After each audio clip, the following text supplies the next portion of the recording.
שלום לכולם וברוכים הבאים לסרטון נוסף של Piece of Hebrew. למי שלא מכיר, לי קוראים דורון. בערוץ הזה אנחנו לומדים עברית ביחד, בצורה כיפית, בצורה מעניינת, בכל מיני נושאים. בכל סרטון יש לנו כתוביות בעברית ובאנגלית. אז יאללה, בואו נתחיל. היום אנחנו הולכים לנתח קטעים מתוך הפרק הראשון של הסדרה השוטר הטוב. למי שלא ראה, כבר עשיתי סרטון על סדרות מומלצות מישראל, ואחת מהן היא השוטר הטוב, אז קצת תזכורת קצרה.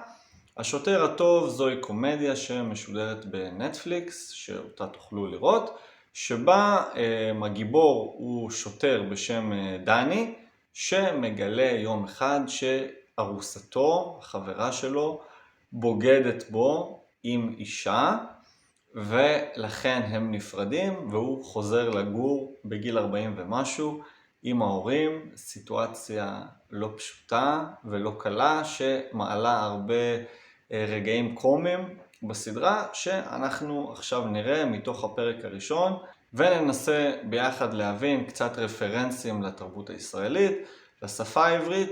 אז יאללה, בוא נתחיל. בסצנה שאנחנו הולכים לראות עכשיו יש שיחה בין מפקד התחנה לדני. יש מישהו שהגיש תלונה על דני שהוא הרביץ לו, ומפקד התחנה מבקש מדני להתנצל. אז בואו נראה את הקטע. האיש הגיש נגדך תלונה, תבקש ממנו סליחה ונסגור את הסיפור. רבי, אני ביום כיפור לא מבקש סליחה. אני יריתי באנשים ולא ביקשתי. דרסתי חמור עם זינזנה. אז על זה? יש לנו פה שני דברים. הדבר הראשון, דני אומר, ביום כיפור אני לא מבקש סליחה. יום כיפור זהו החג החשוב ביותר, הקדוש ביותר בתרבות היהודית. בחג הזה יהודים הולכים לבית הכנסת, והמטרה המרכזית היא לכפר על החטאים שאותם אנשים עשו כל השנה, ולבקש סליחה מאלוהים. דני אומר למפקד, אפילו ביום כיפור אני לא מבקש סליחה. הדבר השני שדני אומר זה, דרסתי חמור עם זינזנה. זינזנה זה סלנג לניידת משטרה. ניידת משטרה זה הרכב שהשוטרים משתמשים בו כדי לבצע את תפקידם. הסצנה הבאה שאנחנו הולכים לראות, דני מגיע לביקור אצל ההורים שלו, אז בואו נראה מה קורה בסצנה שם. איפה דלית? סיכמנו שתבואו יחד. אני לא כאבי בטן. יונה, מה עם התה? נסעת להודו לפתוח פנים? יש לה גם בחילות? אמא, היא לא בהיריון. יונה, תקשקשי אחר כך קודם התה. תכף, נאג'. גם כאן יש לנו שני דברים. אנחנו שומעים את אבא של דני אומר, נסעת להודו לקטוף את התה. הכוונה, כמה זמן לוקח לך להכין את התה. אנחנו יכולים לראות ביטויים דומים לגבי מקרים שמישהו מבקש משהו ממישהו אחר וזה לוקח הרבה זמן, כמו למשל אני יכול לבקש ממישהו שיביא לי חלב, וכשאני רואה שזה לוקח הרבה זמן אז אני אשאל אותו, מה, נסעת לחלוב את הפרה או הלכת לחלוב את הפרה, כמה זמן לוקח לך להביא את החלב? ובמקרה הזה אבא של דני שואל, מה, נסעת להודו להביא את העלים של התה. הדבר השני שיש לנו, אמא של דני אומרת לאבא של דני, תכף נאג'. נאג' זה קיצור של נאג'ס או ניג'ס. הכוונה זה סלנג למישהו שמציק לך, שחוזר על משהו הרבה פעמים ולא עוזב אותך כמו שיש לנו במקרה הזה. ביטויים דומים שאנחנו יכולים למצוא כדי לתאר את אותה סיטואציה זה נודניק או קרצייה. כאן בסצנה הזאת ההורים של דני עוד לא יודעים על מה שקרה בינו לבין ארוסתו, והם מדברים ומתכננים את החתונה שלדעתם עדיין הולכת להיות. אז בואו נראה. אני מתקשרת לדלית, אנחנו נקבל החלטה ביחד. לא, תני לה לנוח. מה עם עולמי רויאלטי?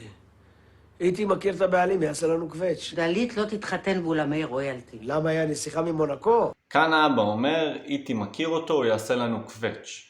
אז קודם כל המילה קווץ' זו מילה שמגיעה אלינו מיידיש, שהכוונה משהו מועכים אותו, הופכים אותו ליותר קטן, ובהקשר הזה לעשות קווץ', הכוונה לעשות הנחה במחיר, מהמחיר המקורי, שהמחיר החדש יהיה נמוך יותר, הכוונה לעשות הנחה.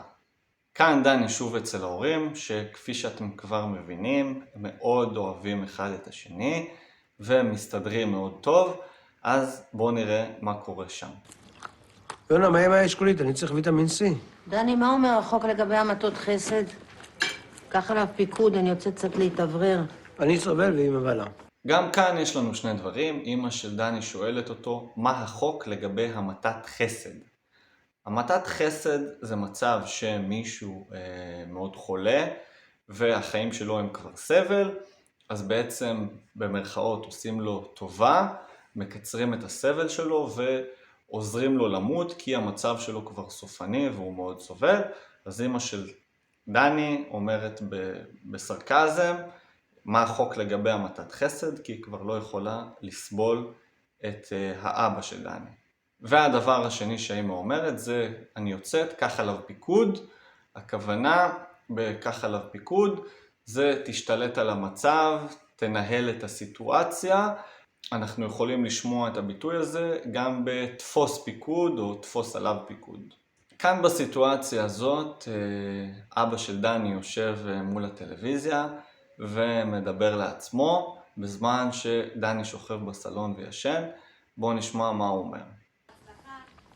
יונית הנאבי, איזו אישה. תן לי יום אחד להיות המספר הנוסף שלה, יום אחד. זו הגרלה הכי טובה שהייתה לה החודש. והקלטתי את כולם. אבא של דני אומר, עירית הנאבי, איזו אישה, תן לי להיות המספר הנוסף שלה. עירית הנאבי היא השחקנית, המציגה הנצחית של הגרלות הלוטו בישראל, ושאבא של דני אומר, תן לי להיות המספר הנוסף שלה, כוונה בהגרלה שמוציאים מספרים של הגרלת הלוטו. וקטע אחרון, עכשיו דני נמצא בבית של ארוסתו לשעבר, עם החברה החדשה שלה. בואו נראה מה הן אומרות לו. זה כאילו... אני זז. התארגנת כבר על מקום? לא, נראה לי נשען בבית השנטי. הן שואלות אותו אם הוא מצא כבר מקום, אז הוא אומר, נראה לי אני אלך לבית השנטי, כמובן שהוא צוחק.